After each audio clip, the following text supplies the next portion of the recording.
નમસ્કાર, હું છું દર્શિની દોશી અને આપ જોઈ રહ્યા છો CB24.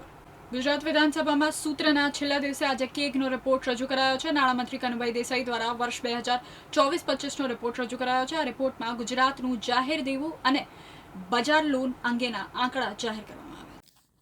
ગુજરાત વિધાનસભામાં સત્રના છેલ્લા દિવસે આજે કેગનો રિપોર્ટ રજૂ કરાયો છે. નાણામંત્રી કનુભાઈ દેસાઈ દ્વારા 2024-25નો રિપોર્ટ રજૂ કરાયો છે. આ રિપોર્ટમાં ગુજરાતનું જાહેર દેવું અને બજાર લોન અંગેના આંકડા જાહેર કરવામાં આવ્યા છે. આ રિપોર્ટમાં ગુજરાતનું જાહેર દેવું 3.80 લાખ કરોડ હોવાનું જાહેર થયું છે.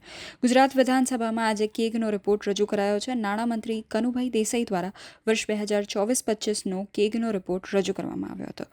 આ રિપોર્ટમાં ગુજરાતનું જાહેર દેવું 3.80 લાખ કરોડ હોવાનું જાહેર થયું છે.